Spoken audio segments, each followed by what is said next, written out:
ఐటీలో ఎంట్రీ కావాలా? Trainee software engineer గా అజా కోడింగ్ ట్యూటర్ లో 2 వీక్స్ ట్రయల్ పీరియడ్ లో వెంటనే చేరండి. ఆడపిల్లలకు మాత్రమే జాగ్రత్తలు చెప్తూ ఉంటుంటారు.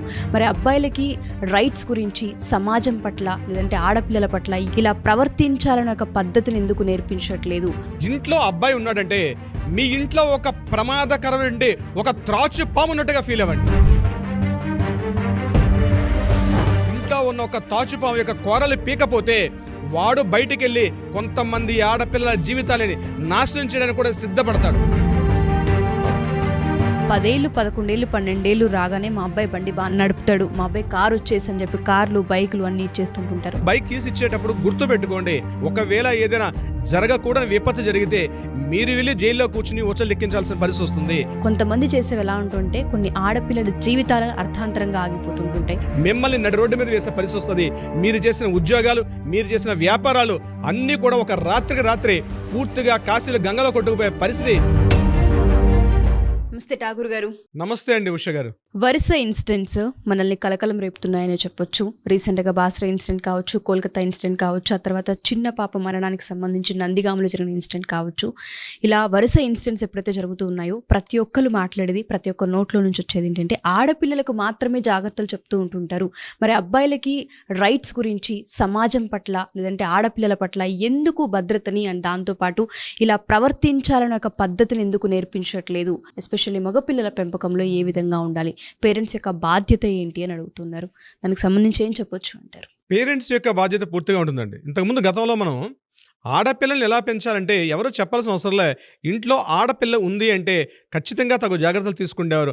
అమ్మాయి బయటికి వెళ్తే ఎలా ఉండాలి, ఎవరితో ఎలా బిహేవ్ చేయాలి, స్కూల్ ఫ్రెండ్స్ ఎలా బిహేవ్ చేయాలి, క్లాసులు ఎట్లా బిహేవ్ చేయాలి, పెద్దవాళ్ళతో ఎలా బిహేవ్ చేయాలి, బయటికి వెళ్తే ముఖ్యంగా చీకటి పడితే అమ్మాయి ఇంటికి వస్తుందా రాదని ఆతృత పడడం మనకన్నీ తెలుసు. ట్యూషన్స్కి వెళ్ళినా, కాలేజీకి వెళ్ళినా, వేరే పక్క వాళ్ళ ఇంటికి వెళ్ళినా సరే ఇంట్లో ఆడపిల్ల ఉందంటే అనేక జాగ్రత్తలు తీసుకునేవారు.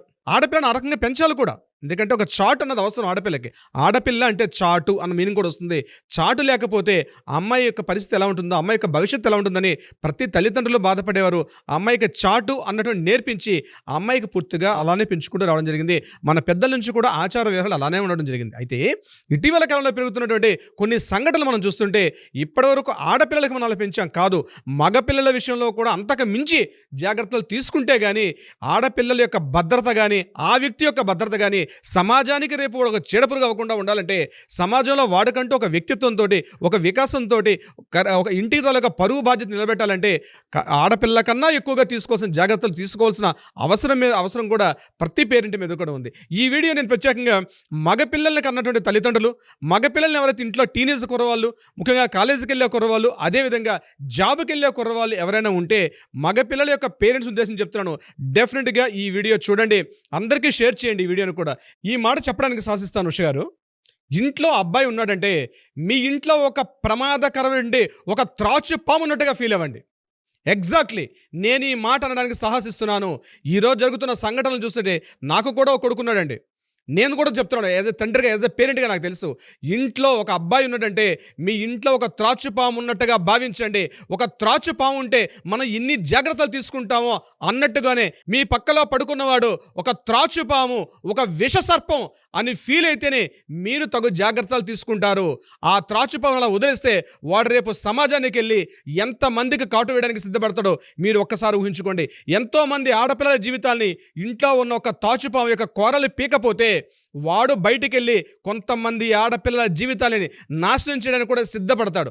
దయచేసి మీరు మగపిల్లాడిగా ఉన్నటువంటి ప్రతి పేరెంట్స్ కూడా నేను చెప్తానండి, కొన్ని విషయాలు ఒక అబ్బాయిని పెంచేటప్పుడు ఎలా పెంచాలి, ఏ మాదిరిగా పెంచాలి, ఎటువంటి జాగ్రత్తలు తీసుకోవాలి నేను ఇప్పుడు మీకు తెలియపరిచే ప్రయత్నం చేస్తాను. ముఖ్యంగా టీనేజ్ ఉన్నటువంటి పిల్లాడు ఉన్నటువంటి పేరెంట్స్ ఏం చేయాలి? ఇంట్లో అబ్బాయికి మీరు స్మార్ట్ ఫోన్ అడుగుతున్నాడు, ఇస్తున్నారు, ఇవ్వండి. స్మార్ట్ ఫోన్ ఇవ్వండి, దొంగకే చేతికి తాళాలు ఇవ్వండి, దొంగ చేతిగా తాళాలు ఇవ్వండి. కానీ దాని మీద నిఘా నేత్రం మాత్రం మీరు ఒక కన్ను పెట్టండి. ఏ యాప్స్ వాడుతున్నాడు, ఎవరెవరితో మాట్లాడుతున్నాడు, ఏ రిలేషన్స్ మాట్లాడుతున్నాడు, ఏ యాప్స్ డౌన్లోడ్ చేస్తున్నాడు, ఎటువంటి యాక్టివిటీస్ చేస్తున్నాడు, ఒక కన్ను వేసి నిఘా వేయించండి. వినకపోతే కొట్టకండి, దయచేసి పిల్లాన్ని కొట్టకండి. పర్సనల్గా ఉన్నటువంటి ఒక సైకాట్రిస్ట్ తీసుకెళ్ళండి. ఆ అబ్బాయి యొక్క మానసిక స్థాయి ఏంటనేది కొంత మీరు ప్రిడిక్ట్ చేసే అవకాశం ఉంటుంది. కొట్టొద్దు, తిట్టొద్దు అబ్బాయిని. ఆ అబ్బాయిని మీరు కంట్రోల్ చేయకపోతే, గారాబం చేస్తే పూర్తిగా ముద్దబ్బాయిలా తయారవుతాడు. రేపు పొద్దున మీ ఇంటికి చెడ్డ పేరు తీసుకొచ్చే అవకాశం కూడా ఉంటుంది. ఒక అమ్మాయిని ఎట్లయితే మనం 80స్లో ఎట్లయితే 90స్లో పెంచామో అంతకు మించే జాగ్రత్తలు ఆ అబ్బాయి మీద తీసుకోవాల్సిన అవసరం కూడా ఉంది ఉష గారు. ఎస్. స్కూలు విద్యా విధానం అనేది ఇంట్లోంచి బయలుదేరుతుంది ఉష గారు. ఒక స్కూల్, ఒక ఎడ్యుకేషన్, తల్లే ప్రథమ గురువు. ఆ అబ్బాయి మీ మాటని పెడచెవిని పెడుతున్నాడా, మందలించండి. ఆ అబ్బాయి మీద చేయి చేసుకోవద్దు, ఎట్టి పరిస్థితుల్లో కూడా అబ్బాయి మీద చేయి చేసుకోకూడదండి. ఆ అబ్బాయిని మందలించండి, కూర్చోబెట్టండి. ఎందుకు అట్లా మొండిగా తయారవుతున్నాడు, అట్లీస్ట్ హోంవర్క్ చేసే దగ్గర స్టార్ట్ అవుతుంది. చిన్నప్పుడే 6th 7th క్లాస్లో 1 to 5th క్లాస్ వరకు ఉన్నటువంటి స్టేటస్ వేరండి. 6th 7th 8th 9th 10th ఇక్కడ హై స్కూల్ సిస్టమ్కి వచ్చేసరికల్లా ఫ్రెండ్స్ పెరుగుతారు, సర్కిల్స్ పెరుగుతాయి.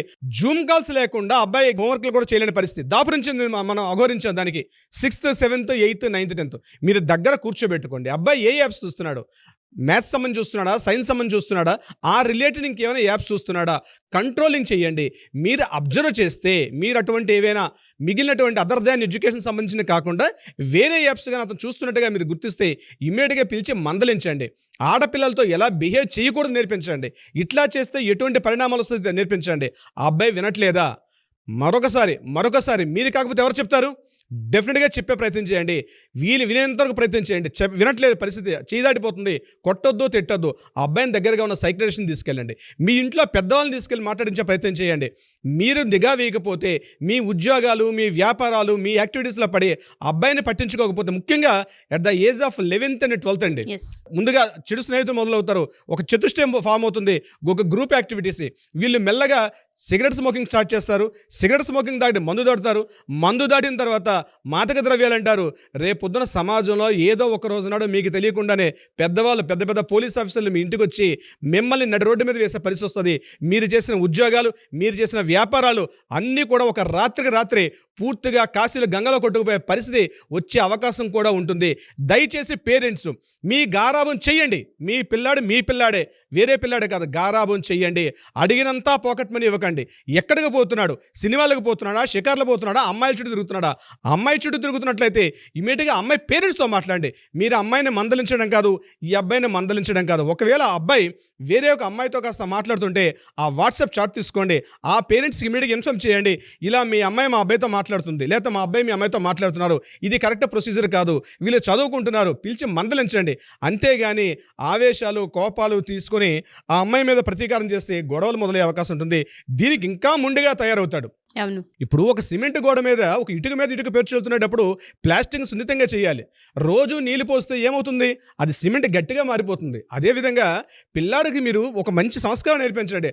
ఆ సంస్కారానికి మంచిగా ఉన్నటువంటి ఒక చమురు ఏర్పాటు చేయండి. అదే కాకుండా మీరు పూర్తిగా వాడికి ఒక మానసికంగా ఒక స్ట్రాంగ్గా తయారు చేస్తే, మొండిగా తయారు చేస్తే రేపు ఇంటికే కాదు, రేపు ఆ వీధికి చెడ్డపేరు వస్తుంది, ఆ వీధిపోయి ఊరికి చెడ్డపేరు వస్తుంది, ఆ ఊరిపోయి ఎంటైర్ ఆ ప్రాంతంలో మీరంటూ మీ ఉనికిని కోల్పోయే పరిస్థితి వస్తుంది. అమ్మాయిల విషయంలో ఎలా ప్రవర్తించాలో మీకు తెలియదు. డెఫినెట్గా ఒక మాలాంటి సైక్రటిస్టులను ఒక లీగల్ అవేర్నెస్, అబ్బాయి ఇలా చేస్తే, ఈ పోక్సో చట్టాలు చేస్తే ఈ చట్టాలు భయాన్ని కల్పించాలి. కొన్ని పోక్సో చట్టాలు అనేవి ఉంటూ ఉంటాయి. ఆడపిల్లల విషయంలో కనుక ఇటువంటి విషయాల్లో కొంచెం బౌండరీ దాటి బిహేవ్ కనుక చేస్తే ఈ సెక్షన్స్ అనేవి చూస్తూ ఊరుకోవు, మీ మీద విధించబడతాయి. అది మీ స్టడీస్ పరంగా కావచ్చు, మీ ఫ్యూచర్ పరంగా కావచ్చు, మీ జాబ్కి పరంగా కావచ్చు, మీ కెరియర్కి పరంగా కావచ్చు, ఎక్కడో అక్కడ కాన్సిక్వెన్సెస్ని భరించక తప్పదు. కర్మ హిట్స్ బ్యాక్ అన్నట్టు చేసిన పాపానికి ఖచ్చితంగా ఎక్కడో అక్కడ మొయ్యాల్సిందే అన్నట్టుగా ఉంటూ ఉంటుంది. బట్ ఎవరికి లా ప్రకారంగా చూసుకుంటే చాలామంది పేరెంట్స్ వీటి గురించి కూడా ఎక్స్ప్లెయిన్ చేయరు. ఎందుకంటే సెక్షన్స్ గురించి వాళ్ళకు కూడా అవేర్నెస్ ఉండదు. మీరు ఒక మంచి పాయింట్ని రేసేసారు రవీంద్రనాథ్ గారు. ముఖ్యంగా మైనర్లకు బైక్లు ఇస్తారండి. నిన్న ఒక కేసు వచ్చింది, 13 years అబ్బాయి బైక్ తీసుకెళ్ళి అబ్బాయిని కొట్టేశాడు, యాక్సిడెంట్ అయింది, ఆ అమ్మాయి కాలు చేతులు విరిగాయి, తీసుకెళ్ళి హాస్పిటల్లో వేశారు. ఈ అబ్బాయికి 13 years కాబట్టి ఇమీడియట్గా ఈ అబ్బాయికి లైసెన్స్ హోల్డర్ కాదు, పేరెంట్స్ని తీసుకెళ్ళి అరెస్ట్ చేశారు. ఈ విషయం తెలియాలి. బైక్ ఇచ్చే ముందు, బైక్ కీస్ ఇచ్చేటప్పుడు గుర్తుపెట్టుకోండి, ఏదైనా ప్రమాదం జరిగితే కీడించి మేలంచాలని పెద్దలు అంటారు. ఒకవేళ ఏదైనా జరగకూడని విపత్తు జరిగితే మీరు వెళ్ళి జైల్లో కూర్చుని ఉచ్చలు లెక్కించాల్సిన పరిస్థితి వస్తుంది. కాబట్టి మైనర్స్కి బైకులు ఇచ్చేటప్పుడు, మైనర్స్కి ఏదైనా రాంగ్ డూయింగ్స్ చేసేటప్పుడు దానికి ప్రతిఫలం, ఇప్పుడు మీరు అన్నారు కర్మ ఇస్ బ్యాక్ అన్నట్టుగా, అది రివర్స్ తిరిగి మళ్ళీ మీకే వస్తుంది. ఇంట్లో చెడు సంస్కారం ఉన్నటువంటి పిల్లలు కానీ కలిగినట్టయితే ఆ పేరెంట్స్ యొక్క నరక యాతన, ఆ క్షోభ ఎవ్వరూ తీర్చలేరండి. మీరు చెప్పినట్టుగానే ప్రతి పేరెంట్, మగ పిల్లల్ని కన్నా తల్లిదండ్రులు ప్రతి ఒక్కరు కూడా కొన్నిటి పైన ఖచ్చితంగా అవేర్నెస్ని కనుక నేర్చుకోవాలి, తెలుసుకోవాలి, నాలెడ్జ్ని ఎప్పటికప్పుడు వాళ్ళు కూడా గెయిన్ చేస్తూ ఉండాలి. ఎందుకంటే 10 ఏళ్ళు 11 ఏళ్ళు 12 ఏళ్ళు రాగానే మా అబ్బాయి బండి బాగా నడుపుతాడు, మా అబ్బాయి కారు వచ్చేసి అని చెప్పి కార్లు బైకులు అన్నీ ఇచ్చేస్తుంటుంటారు. వాళ్ళు ఒక లేయర్ దాటి విచ్చలవిడితనానికి, నేను అందరినీ కూడా చెప్పట్లేదు సార్, కొంతమంది చేసేవి ఎలా ఉంటుంటే కొన్ని ఆడపిల్లల జీవితాలు అర్థాంతరంగా ఆగిపోతుంటుంటాయి, కొన్ని ఆడపిల్లల భవిష్యత్తు అర్థాంతరంగా ఆగిపోతూ ఉంటుంటుంది. సో దయచేసి ప్రతి తల్లి తండ్రి కూడా ఇంట్లో ఆడపిల్లల్ని ఎలా అయితే పెంచుతూ ఉంటుంటారో మగపిల్లల్ని కూడా అదే కంటితో అంతకు మించి ఉష గారు, అంతకు మించి ఆడపిల్లల కన్నా, ఎందుకంటే ఈరోజు ఏ రంగం తీసుకోండి, చదువులో కూడా ఈరోజు అమ్మాయిలు 6th కానీ 8th కానీ 10th కానీ మార్కులు చూడండి, ఎవరే ర్యాంకింగ్ పట్టికలో చూస్తే అమ్మాయిలకు బాలికలతో ప్రధాన స్థానం ఉంటుంది, అబ్బాయిలు తగ్గిపోతున్నారు, పరిస్థితి కాన్సన్ట్రేషన్ లేదు ఈరోజు. సో అమ్మాయిల కన్నా అంతకు మించి కాన్సన్ట్రేషన్ పేరెంట్స్కి, ఇంట్లో అబ్బాయి ఉన్నాడంటే అంతకు మించి ఫోకస్ చేయాల్సిన అవసరం అయితే ఉంది డెఫినెట్గా ఉష గారు. Exactly. Thank you sir, thank you so much for the valuable content అని చెప్తాను. థ్యాంక్ యూ రవీంద్రనాథ్ గారు, thank you so much. Thank you so much అండి ఉష గారు.